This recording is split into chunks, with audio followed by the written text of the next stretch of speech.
Mario es abogado por la Universidad Católica, tiene un máster en Derecho y Economía por la Universidad de Hamburgo. Presenta una amplia experiencia en arbitraje nacional e internacional en temas relacionados a concesiones, infraestructura, sociedades privadas, contratos comerciales, entre otros. Ha sido miembro de la Comisión del Ministerio de Justicia, encargado de proponer reformas al Código Procesal Civil y vocal del Tribunal de Licencias de la Federación Peruana de Fútbol. Y es socio del área de litigios del estudio Payet. Michelle Berkeley es abogada por la Universidad de Lima, posee una maestría en Derecho Corporativo en la Universidad de Nueva York, es abogada habilitada para el ejercicio en Perú y en Nueva York, es especialista en los rubros como la reestructuración e insolvencia locales e internacionales de sociedades, liquidaciones concursales y corporativas, y actualmente se desempeña como socia del estudio CMS Grau. Le damos la más cordial bienvenida y empezamos entonces con esta charla. Muchas gracias.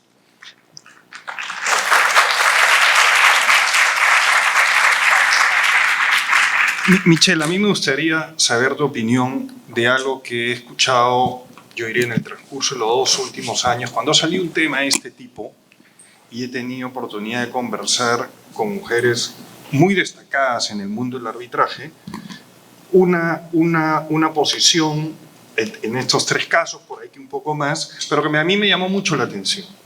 Y era que me decían que ellas, exitosas en el mundo del arbitraje, que no están de acuerdo con estas políticas a favor de fomentar temas de diversidad, equidad, exclusión y tal vez darles un empujón a las mujeres para que tengan una mejor exposición en el mundo del arbitraje. Entonces yo que venía un poco con esta idea de supuestamente es necesario esto, ¿qué te parece que de las mismas mujeres, mira que tal vez esto es simplemente una cuestión de azar absoluto y por una cuestión de azar mi muestreo estadístico es absolutamente irrelevante.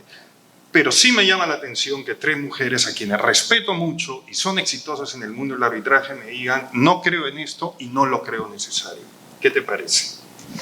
Súper interesante, la verdad. Y es una pregunta que nos hacen siempre. Así que muchas gracias. Y antes de responder, voy a ponerles una foto. Espero que pueda pasar esto.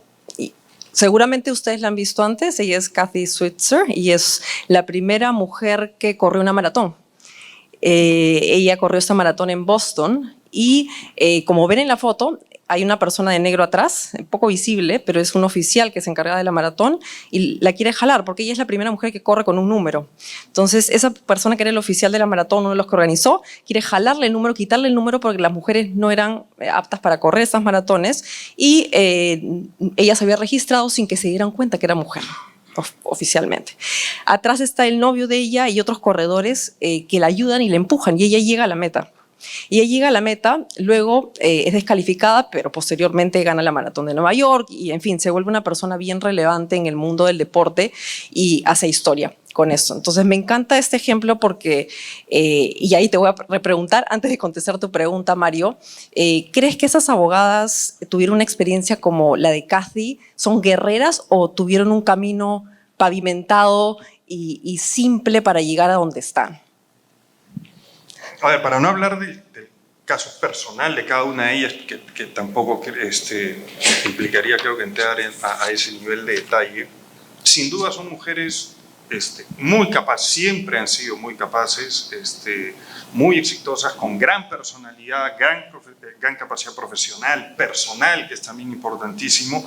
Y tal vez si nos quedamos en esas afirmaciones uno podría pensar, bueno, basta con que uno sea bueno o buena y por lo tanto el mercado va a reconocer esas capacidades profesionales y por lo tanto no importa si eres hombre o mujer, vas a salir adelante. Pero las estadísticas no dicen eso, ¿no? Antes de entrar a las estadísticas específicamente de arbitraje, me llamó la atención mucho, por ejemplo, lo que la Law Society del Reino Unido, en un informe, en la verdad que del 2018, dice que para esa época en los estudios de abogados del Reino Unido, aproximadamente el 50% de los abogados eran mujeres, pero sin embargo, menos del 33% de los socios eran mujeres. Entonces, ya si vemos desde el punto de vista de los estudios de abogados, ya esto es objetivo. Y posiblemente si vamos a estudios de Perú, posiblemente en Latinoamérica, por ahí que el porcentaje es hasta más bajo aún en relación hombre-mujeres. Vamos a entrar en un rato al tema este de las estadísticas en el arbitraje, pero me parece que tú querías decir algo antes. Muchas gracias. Sí, creo que cada una de las mujeres que trabajamos en el mundo del derecho o en el mundo arbitral hemos tenido experiencias distintas, y las personas que estamos ya en una posición o hemos llegado a una meta, sea que sea una posición de liderazgo, de socio o de una persona que tenga experiencia en el mundo arbitral reconocida, hemos tenido experiencias que pueden ser más difíciles, menos difíciles, cada una ha tenido su propio camino que recorrer.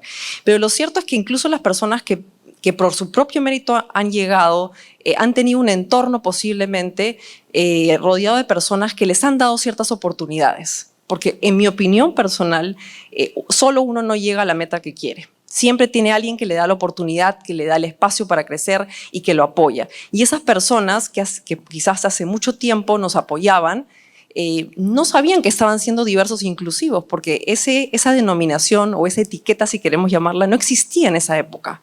Pero eso no quiere decir que no existieran personas que fueran diversas e inclusivas, porque esas personas al final son líderes y son personas que respetan, consideran y dan los espacios a las mujeres, o daban los espacios a las mujeres para crecer. Entonces yo sí creo que siempre hay un apoyo, no todos luchamos como Kathy Switzer y tenemos una situación tan dura como la que tuvo ella en ese momento, otras mujeres sí, pero lo cierto es que las mujeres que tienen hoy posiciones de liderazgo son justamente las mujeres que suman el porcentaje de mujeres que existen en posiciones de liderazgo.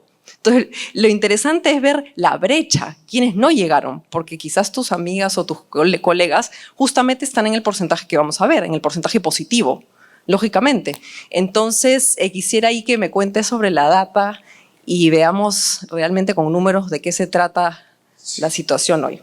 ¿Podemos pasar a la siguiente diapositiva, por favor? Sí, soy yo, perdón. Genial. A ver. Ya, que es un reporte que saca una estadística de distintas instituciones arbitrales al año del 2022, sí muestra notablemente un crecimiento de prácticamente nada de nombramiento de mujeres a 1990, designadas por las partes como árbitros. De 1990, que andábamos en 1%, al 2021 estamos alrededor del 26% entre las instituciones que fueron evaluadas para ese reportaje. Y lo que vamos a ver es que esos números más o menos coinciden con otros números que vamos a ver ahora. Por ejemplo, en Perú, para la Cámara de Comercio de Lima, el 20% de las designaciones son hechas en mujeres y el 80% de hombres. O sea, más o menos coincide con esa estadística global que estábamos presentando hace un rato. Si seguimos, vemos porcentaje de mujeres incorporadas a la nómina de los centros arbitrales más importantes de Lima, Cámara de Comercio de Lima, Pontificia Universidad Católica y AmCham. La data que tenemos de la PUC y AmCham es al 2020, 18% en la Católica, 30% en AmCham, y en la Cámara de Comercio de Lima, esta data está al 2002, es 28%. La Pontificia la Cámara, el centro de arbitraje de la Pontificia Universidad Católica, además tiene una data de porcentaje de mujeres designadas al 2020 y es de 20%. La Cámara de Comercio de Lima, porcentaje de mujeres designadas al 2022, si lo desagregamos, 18% por las partes, y eso es clarísimo, quienes menos designan mujeres son las mismas partes o los abogados, que son los que están detrás. 22% de mujeres elegidas presidentes por los árbitros, un poco más que las partes, y 22% por el consejo. Y aquí sí voy adelantando una conclusión personal. Creo que uno de los grandes actores que pueden hacer algo muy concreto e inmediato para aumentar la participación de mujeres en el mundo del arbitraje son los centros arbitrales. Usualmente esto lo han estado relacionando, por ejemplo, en la Cámara de Comercio de Lima, tengo entendido, ese porcentaje responde que sí, es más o menos similar al porcentaje de mujeres en la lista de árbitros. Entonces, bajo esa lógica, ok, la Cámara nombra el 26% de mujeres, Pero si realmente queremos hacer algo, tal vez corresponde justamente a los consejos de los centros arbitrales nombrar más mujeres de presidentes en una proporción no necesariamente igual al número de mujeres en las listas. Vamos a otras estadísticas que estén fuera de Perú. El CIADI, en el CIADI las partes suelen designar al 14% de mujeres como árbitros. En Londres, en la Corte de Arbitraje Internacional de Londres, 23% de los árbitros designados son mujeres y en la CCI 18%. Y cuando son las cortes las que tienen que designar a mujeres, ya sea por arbitraje residual o presidente, CIADI, nuevamente, la tendencia, los centros arbitrales designan más mujeres con las partes. En CIADI estamos en 26% del 2022. La Corte de Londres tiene sin duda una política mucho más potente en el tema, nombra 43% de mujeres, y la CCI más potente, un 47% de mujeres, pese a que cuando lo hacen las partes estamos solo en 18%. Otro dato, jóvenes, y este dato sí viene de la Cámara de Comercio de Lima, solo el 12% de los árbitros designados por partes en arbitrajes en la Cámara de Comercio de Lima son personas menores de 40 años. Y cuando hablamos de árbitros fuera de Lima, ¿cuántos de los árbitros designados en arbitrajes administrados por la Cámara de Comercio de Lima son árbitros fuera de Lima? Solo el 5% son de otras ciudades. Entonces, Michelle, no sé si tienes algún comentario al respecto sobre esta data. Sí, a mí lo que me llama la atención muchas cosas, pero en la primera lámina de la data hemos esperado 21 años para tener 26% de mujeres en promedio en el mundo arbitral. Entonces, queremos esperar otros 21 años más para incrementar ese porcentaje. Creo que es muchísimo y hay ciertas cosas que no están caminando como deberían caminar. Entonces tenemos que, en mi opinión, repensar el tema de la nómina, repensar el tema de la designación de árbitros. Lo vamos a conversar en algún momento, pero es un momento como para reflexionar. Y no solamente en el caso de mujeres, porque aquí estamos para hablar de diversidad de manera general. ¿Cómo hacemos para que entren jóvenes al mundo arbitral? Si nunca han arbitrado, ¿cómo entran a arbitrar un caso, ¿no? ¿Cómo damos esas primeras oportunidades? Y los árbitros de provincias más aún, son personas que quizás no conocemos, ¿no? Nos movemos en ciertos círculos en los cuales nos es fácil identificar a las personas que tienen las competencias, pero hay ciertas personas que no son tan visibles y ahí creo que está uno de los temas relevantes para efectos de la conversación. Y Mario, otro asunto que, y lo hemos conversado, que es bien relevante, es cuál es el rol de los abogados hombres en este avance que queremos lograr, para no esperar el tiempo que hemos conversado. Bueno, central. Yo creo que sin los hombres no vamos a cambiar. Somos nosotros los que tenemos que cambiar, sobre todo, para que esta situación, para que estos números vayan mejorando. Porque incluso sin que muchos de nosotros podamos eventualmente considerarnos machistas, creo que es inevitable que hemos vivido o vivimos en sociedades donde venimos arrastrando sesgos machistas. Por más que uno no los quiera, vivimos en eso, ¿no? Y hay algunos sesgos. Tinsley y Alley, en un artículo que hicieron para Harvard Business Review, dijeron típicos sesgos que los hombres piensan sobre las mujeres en el mundo de los negocios. El primero, ¿no? Que las mujeres se dedican más a la familia. Cuando en sociedades más machistas como las latinoamericanas, eso puede ser cierto, ¿ya? Pero incluso eso está cambiando y está cambiando cada vez más rápido. Y lo vemos, por ejemplo, en los estudios de abogados. Yo diría, para generalizar, a partir de base 4 sobre todo, cada vez vemos a los hombres más preocupados por pasar más tiempo con sus hijos, dedicarle más tiempo a las actividades de los hijos, el ir a las actividades del colegio, el ir a las actividades extradeportivas. Cada vez lo vemos más, y eso es más fuerte en los que tienen hijos, además, en base 3. Pero además, aquí viene otro sesgo, que los hombres suelen esconder ese interés, mientras que las mujeres suelen ser más explícitas con ese interés, ¿no? Entonces, lo que ocurre es que muchas veces los hombres, teniendo ese interés, lo callamos, porque tal vez algunos por intentar dar esa imagen, no sé, tal vez de macho man y yo trabajo 25 horas por sacar adelante a la empresa, o prejuicios tal vez machistas de justamente la mujer se encarga de eso y no yo y me pueden ver mal, pero la verdad es que sí está creciendo y conforme bajamos en edad cada vez crece más el número de hombres muy preocupados por dedicar parte de su tiempo, una parte importante de calidad de tiempo a la familia. Pero como son las mujeres como quienes son más explícitas, entonces ahí se genera ese sesgo de que a los hombres eso no les interesa tanto y por lo tanto van a dedicarle más tiempo al trabajo y eventualmente eso puede ser parte del combo que contribuye a pensar que por eso es mejor un hombre en un tribunal y no una mujer. Tinsley y Allen, ya hablando en otros aspectos profesionales, los abogados dicen también, se piensa que las mujeres pueden ser más inseguras, más aversos al riesgo, o que no quieren posiciones de liderazgo, lo cual me imagino, sobre todo para las mujeres, eso es absolutamente falso, pero hay algo que sí bien concreto.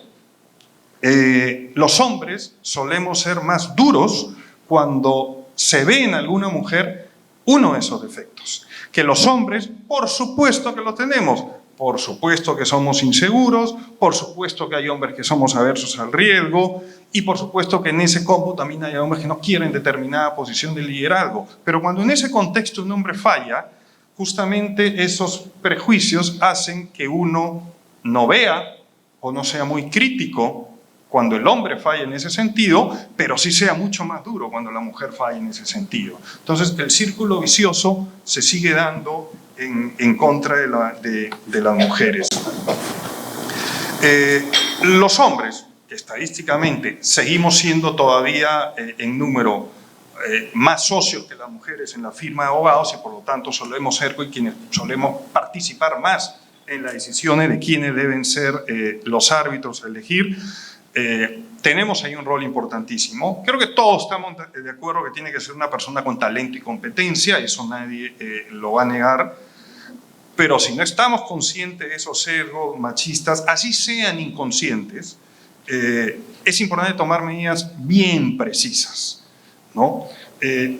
Uno, por una cuestión estrictamente utilitaria, y yo sé que aquí de repente me puede caer un zapatazo, pero hay que estar, porque puede haber gente que tal vez no cree en estas cosas. De hecho, conozco colegas que no creen en estas cosas, pero por lo menos es bueno que sepan que los clientes cada vez más, en la medida que son corporaciones internacionales, preguntan por estos temas y dicen, ¿cuántas mujeres tienen de socios? ¿Cuántas mujeres árbitros están empezando a designar? Esto solo me lo han preguntado una vez. Lo de cuántas mujeres socios está cada vez siendo más común.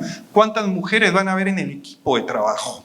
Entonces, si estamos negando esa realidad, esos despachos de abogados que tengan hombres que nieguen esa realidad, van a empezar a ver eventualmente que eso va a impactar en sus contrataciones.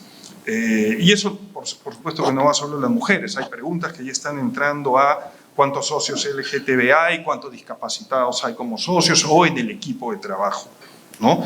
Y eso va a entrar, yo creo, inevitablemente al mundo de los árbitros. Hay que comunicar, además, para que esto sea una política que cale en la institución, hay que comunicar estos beneficios a los miembros del equipo. Porque si esto pasa por una sola persona, si esa persona por algún motivo se enferma, cambia de trabajo o le dan otra posición, esta política inmediatamente se va a diluir. Entonces hay que cambiar la cultura de la entidad, ¿no? Saber que un universo más grande de árbitros permite tratar distintos tipos de casos y hay que saber que uno tiende a buscar árbitros como uno, por lo tanto quitarse ese chip. Necesitamos árbitros más flexibles, sensibles, con diferentes talentos y perspectivas para resolver los temas. Ojo que también el empezar a designar más mujeres, y nuevamente aquí entro en una visión estrictamente utilitarista, va a reducir los riesgos de demandas legales por discriminación. Esto va a seguir creciendo y si los hombres no estamos conscientes de esos riesgos legales, esas contingencias van a empezar a crecer. Hay que escuchar además a los colegas, trabajadores, a los clientes, saber qué piensan sobre el tema, aprovechar a aquellos que estén de acuerdo con nosotros y poder, no decir necesariamente cambiar de opinión, pero generar ese debate, generar ese debate o generar esa conversación por lo menos. Yo sé que es difícil debatir con un cliente, por supuesto, pero generar esa conversación ya contribuye a ir aumentando la posibilidad de que algunas personas empiecen a cambiar su percepción sobre el tema. Pero además algo muy importante, hay que tener un objetivo claro y concreto si queremos hacer algo por esto, ¿no? Por ejemplo, en los estudios de abogados y en los clientes, tener como una política clara, empezar a designar más mujeres y no tener miedo en decirlo y recordarlo en todo momento. Nadie está dudando aquí de que capacidad, profesionalismo, talento, eso es innegable, ese es el primer filtro que debe tener cualquiera. Pero dentro de ese filtro, estar consciente de que necesitamos también designar más mujeres. Y viene aquí también el rol de los centros arbitrales, que creo que a nivel inmediato son quienes más efecto pueden generar en esto. Y es, como dije, dos cosas. La primera, tratar de incorporar más mujeres a la lista, a la nómina de árbitros. Y si no es que postulen más mujeres, sin duda, a mí me consta en el mundo profesional, hay muchísimas mujeres que son de primer nivel en el mundo arbitral, pero sin embargo eso no se refleja en la nómina. Entonces, si no necesariamente postulan por algún motivo, los centros arbitrales sí tienen que tener, aquí hablo a título personal, un rol de invitar entonces a esas mujeres, invitarlas para que integren la lista, porque que va a venir una avalancha de solicitud de hombres, eso no lo dudo. Y también tener un rol en la designación residual de mujeres.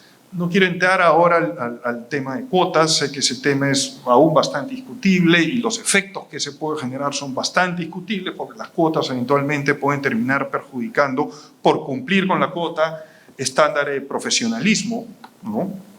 Pero tratar de elevar el porcentaje de mujeres designadas residualmente, porque yo sí no creo que, si estamos realmente comprometidos con esto, no, la política no puede ser, si una nómina de árbitros en un centro arbitral es de 25%, entonces deben ser 25% el número de mujeres que sean designadas residualmente.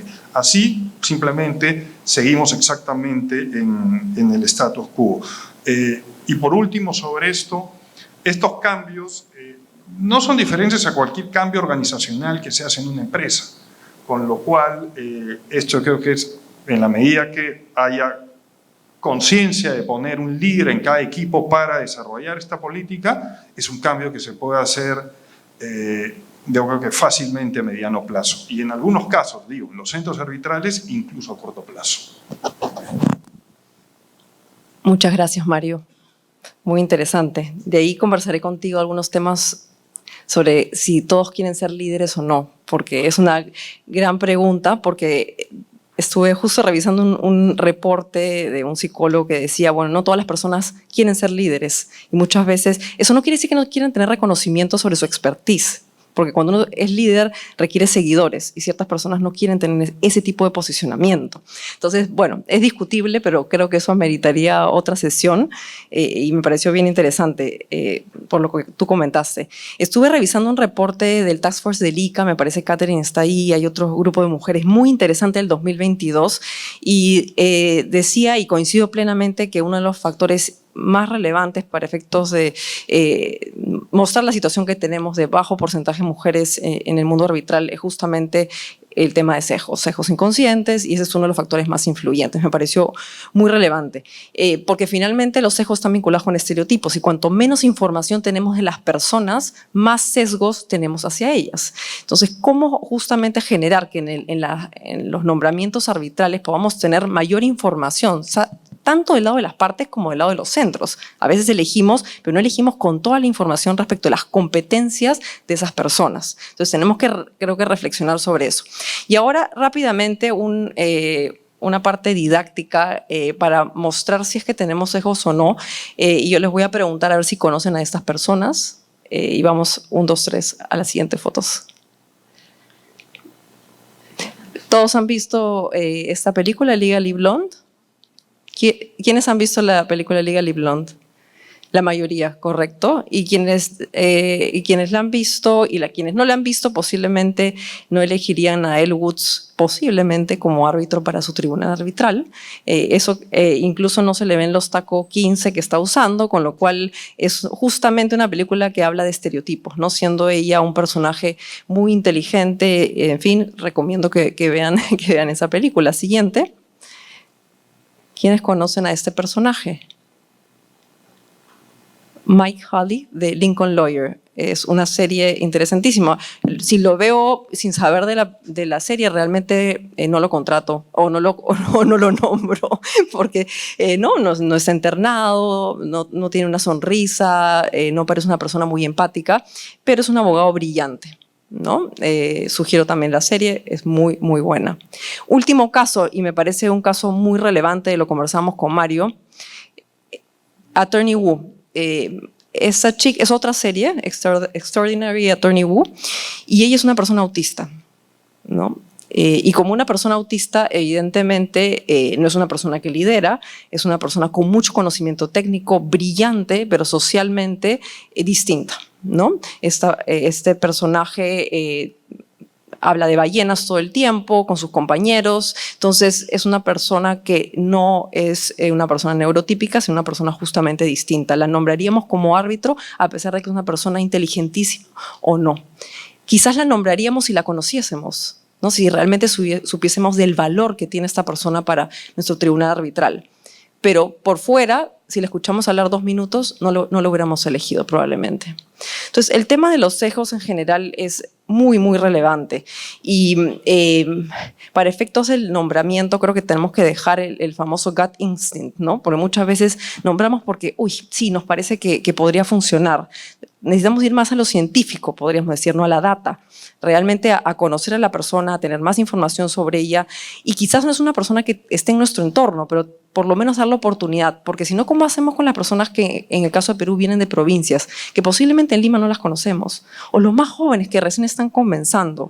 Entonces, si no realmente profundizamos en eso para el tema de los appointments, vamos a mantener el estado en el que estamos el día de hoy. Y quería comentar, para terminar esta parte, Mario, una experiencia que tuve ya hace un tiempo, siendo miembro de un tribunal arbitral. Yo me nombra una de las partes, a otro abogado contemporáneo lo nombra otra de las partes, y nosotros tomamos la decisión de nombrar a una persona, que no voy a decir si es hombre o mujer, nombramos a esta persona como presidente de tribunal arbitral. Una persona más joven que nosotros, con mucho expertise, mucho conocimiento en el tema específico de ese arbitraje. Y el arbitraje, bueno, sigue su curso, pasan los meses y las partes transan. Entonces se termina el arbitraje y en un evento como este, estando yo en un pasillo, se me acerca el abogado que me había nombrado y me dice: Michelle, realmente estoy decepcionado de tu nombramiento al presidente del tribunal arbitral.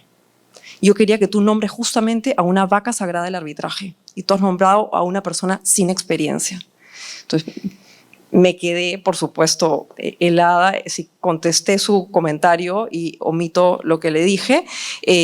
Además, me parece una interferencia justamente en el rol del árbitro y en la independencia del nombramiento. Pero es el ejemplo clásico del sesgo, porque esta persona que habíamos designado era espectacular. Realmente fuera de serie, pero era una persona más joven que este abogado no conocía. Entonces, con ese ejemplo, Mario, que es bien duro, a mí realmente me chocó bastante cuando me sucedió. Creo que podemos reflexionar sobre qué hacer con el tema de los nombramientos. Y habíamos pensado como de manera de reflexión, ¿no? ¿Y qué pasaría si utilizáramos un esquema de blind appointment? ¿Funcionaría o no funcionaría? ¿Funcionaría para el nombramiento de las partes? ¿Funcionaría para el nombramiento por el lado institucional? Quizás no en todos los casos, pero Mario, ahí te dejo para que nos comentes. A ver, yo creo que eso sí puede solucionar directamente el tema de nombrar, poner en igualdad de situaciones a 2 personas objetivamente competentes y ya no interesa si es hombre y mujer. Pero yo no estoy de acuerdo mucho con eso, porque cuando tú no sabes exactamente quién es la persona, a veces en en los currículos o digamos, en la ficha que tenga, no salen ciertas cosas que uno puede saber por el mercado o por terceros, ¿no? No sabemos si es una persona proactiva, si es una persona trabajadora, si es una persona lenta, si es una persona que no hace nada en el arbitraje, de repente es brillante jurídicamente, pero no trabaja, ¿no? O peor aún, que podrían haber cosas que sabemos que son difíciles a veces de recusar, ¿no? Ciertos grados tal vez de cercanía, amistad, muy cercana o tal vez enemistad con alguien. Hay aspectos personales que creo que son indispensables al momento de tomar la decisión de designar árbitros que no necesariamente, que creo que más bien, si no se toman en cuenta, se puede generar una contingencia bien grande en el resultado del arbitraje si solamente vamos a un blind appointment a partir de competencias objetivas, donde normalmente se pone lo mejor de uno, ¿no? Y no suelen salir estas cuestiones personales que creo que son importantes a tomar en cuenta cuando vas a designar un árbitro. No creo, va a solucionar el tema de hombre y mujer, pero va a crear otros. A mi juicio. Sí, es para la reflexión, y a mí me parece interesante el caso de Attorney Woo, de esta serie que les comentaba, de esta chica que es autista, porque posiblemente no la conozcamos, porque no está en el mercado. Trabaja solo en su oficina, pero podría ser brillante en el tribunal arbitral y con un par de personas que sean distintas a ella, ¿por qué no nombrarla? Y quizás con un blind appointment saldría, pero quizás si es que hay ciertas personas que no le elegirían de repente, ¿no? Entonces ahí... No, claro, si escuchas que vas a tener de mismo tribunal un autista, creo que en principio la reacción natural sería que alguien se asuste, ¿no? Exacto, siendo el autismo, y sobre todo en el caso de las personas que se llamaban antes personas con síndrome de Asperger, ya no se utiliza por varias razones que no voy a comentar ahorita, pero no se utiliza ese nombre, son personas que son brillantes y inteligentísimas, ¿no? Pero que no tienen la empatía que de repente usualmente buscamos para miembro del tribunal arbitral, cuando necesariamente no tenemos que tener una persona que sea súper empática. Podemos tener otras dos que de repente sean así, pero no todos tienen que ser pues los reyes de la fiesta, ni los más extrovertidos, ni las personas más empáticas. Incluso ni siquiera tienen que ser, en mi opinión, personas con todo el liderazgo. Creo que tienen que ser las personas aptas para el caso específico, ¿no? Y de repente, claro, lo de blind appointment es una reflexión ya bien radical, pero nos sirve para pensar en este tema. Y justo le comentaba a Mario, bueno, tratemos en los estudios de abogados, sí tenemos una responsabilidad de plantearle al cliente un número de árbitros, una terna, de repente internamente hacer una selección y plantearle al cliente una lista de personas como un blind proposal, ¿no? ¿Qué pasaría en ese caso? De repente el cliente ahí tiene menos sesgos, nombraríamos a más mujeres quizás o más personas jóvenes con experiencia. ¿Por qué no probar eso, no? No sé qué piensa ahí, Mario. No sé si con el blind por mí, yo todavía tengo mis dudas, pero si volvemos al tema, digamos, porque estamos aquí sentados y que es específicamente mujer, sí tenemos un rol, los hombres, tomando en cuenta que estadísticamente todavía la mayoría de socios son hombres, tenemos un rol enorme en proponer mujeres, ¿no? Eso por un lado, y para finalizar, el rol de los centros arbitrales, donde por el lado de clientes y por el lado de estudios, creo que tenemos un trabajo que hacer. Tal vez en algunos casos se verán efectos a corto plazo, en otros cambiar una cultura toma tiempo, esto puede ser a mediano plazo, donde creo que los resultados pueden ser inmediatos, a corto plazo, centros arbitrales. Ahí creo que se puede hacer mucho para tener mayor presencia de mujeres en el arbitraje. Gracias, Mario. Y bueno, cerrando ese tema, en mi opinión, ya tú has hablado de los centros arbitrales, y desde el lado de los estudios de abogados, como socios de estudios de abogados, ¿cómo hacemos realmente para que tengamos mayores abogados visibles en la nómina y luego que puedan ser nombrados jóvenes, mujeres o personas de provincias que son justamente los que están bajo representados, ¿no?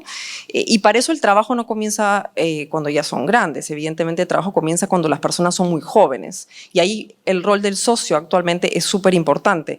¿Por qué? Porque los sesgos y los estereotipos se interrumpen desde nuestra labor de socios de las organizaciones cuando las personas están ahí y son jóvenes, y uno puede mostrar justamente una conducta que interrumpe sesgos y que genera las microafirmaciones. Por ejemplo, si estás en una reunión y hay una abogada joven que da un comentario sobre un caso arbitral y es un muy buen comentario, decirle, qué buen comentario, y se lo dices en público. Son cosas muy pequeñas y acciones muy concretas. Si viene una persona de provincias, dale la oportunidad de que salga en prensa, ¿no? Si está hablando una persona joven en la reunión, conversando el caso arbitral, no interrumpirlo, darle la oportunidad realmente de que desarrolle la idea, aunque esté equivocada. Pero cuando uno corta a las personas, justamente genera esas microagresiones que en el entorno se perciben y las personas siguen actuando de esa manera. Entonces, estas son pequeñas acciones del día a día con las cuales interrumpimos los sesgos y permitimos que se den oportunidades de visibilidad, oportunidades de crecimiento, oportunidades de que las personas empiecen a aprender a hablar en público, y todo eso hace que surja un potencial árbitro a futuro que pueda estar en la nómina y que sea más visible. Porque finalmente, y con eso terminamos esta sesión, finalmente nosotros somos los que generamos las oportunidades, ¿no? Y podemos tener una persona muy talentosa, pero que realmente no ha tenido las oportunidades no le damos las oportunidades para que crezca y para que se desarrolle como árbitro. Entonces le generamos un techo a esa persona, ¿no? Por más mérito que tenga y por más que luche, si nosotros no hacemos que el contexto sea un contexto mucho más constructivo y que genere esas oportunidades, estamos limitando el desarrollo. Y para terminar, hay una frase que me encanta, se la comentaba Mario, de una escritora española, en realidad es un poema en otro contexto, pero me encanta para porque dice lo siguiente, y va con esta foto: no vuela quien tiene alas, sino quien tiene un cielo. Y finalmente podemos ser muy talentosos, pero si no generamos este espacio de oportunidades, esas personas no van a tener un cielo en el cual volar. Muchas gracias.